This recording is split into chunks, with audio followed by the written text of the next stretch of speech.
Very good morning to one and all gathered here. Today, my topic was going to be on GIS in internet portals. That is, I like to concentrate over a case study at the subject GIS and remote sensing that is going to be conducted at the forthcoming semester. So, before going into the session, I'd like to clarify on the topic what is remote sensing. As you all know, it is a science that which helps to acquire the details or the information about material objects, area, phenomena without coming into a physical contact with the objects or phenomena under investigation. That means this remote sensing technique will calculate or capture the data in and around the atmosphere without going to be having a physical contact with them.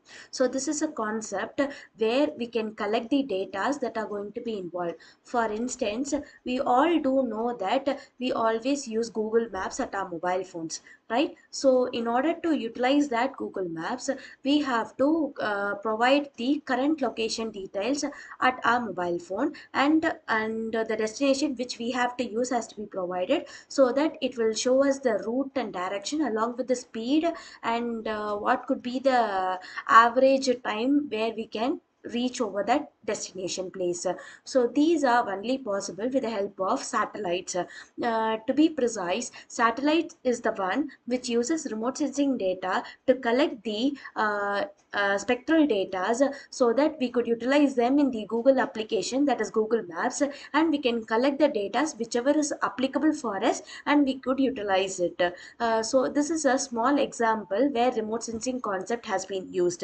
Today I have picked up remote sensing concept at the places where it could be used and how it could be used, and a precise case study initially where it has been used. So before that we have to know what is remote sensing, right? So it is the concept where it will collect the data either in a passive manner or in an active manner. As I have shown in this picture, as you guys can see, the satellite will collect the data in a passive manner, or it will also collect the data in an active manner. When there is going to be directly involved in collecting the data, it is said to be as active. And if it is not going to be directly involved, and if it is going to collect the data which has been reflected by the sun rays, which has been incident over the material, then the data collected is said to be as passive sensor system. Okay, so without the direct contact, that means transferring information through space must be utilized. In remote sensing, information transfer is accomplished usually with the help of electromagnetic radiation, that is EMR radiations.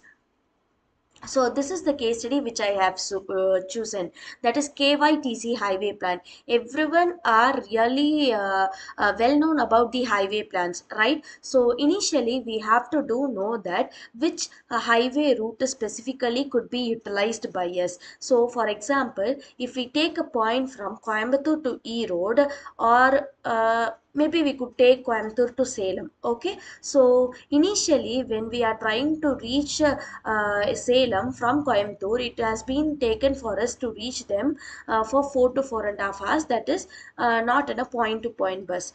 But nowadays we do have point to point bus which only takes up the highway road so that we could reach the Salem destination within at most of 3 hours. That is, it only covers the outer border of the areas, in between areas to reach the Salem's. But the other bus will go inside the E road, and even it will travel along the state roads and also the corporation roads. That is why there has been a very lag in covering the distance. So in order to do that, so we have to do survey in a very linear manner. That is, I have to have my total station, or I have to have my uh, uh, what to say, theodolite, in order to collect the leveling data and everything, so that I could pick up the precise route which will give me less time period to cover the same distance. So that is how the highway plans are usually made. So in order to reduce the manual work that has to be covered everywhere, we are going to use the remote sensing concept with the help of the satellite so that we could select a very precise route which will cover the distance in a very minimum time period and quality period also. So this is the route number. This diagram shows us the route number and how which latitude and longitude that route lies over, and whether do I have to create a tunnel or whether I can go in around the area. So which cost would be economical and which road will be giving me a very economical way to travel to that place, and what time duration will be happening. Everything will be covered with the help of remote sensing data where no manual incurrence is needed.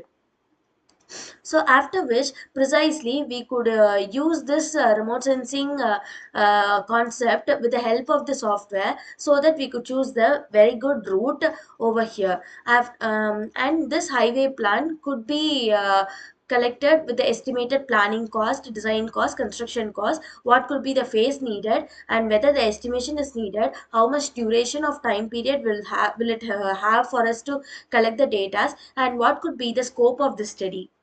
So these are some of the data which could be gathered with the help of application of remote sensing in the highway plans.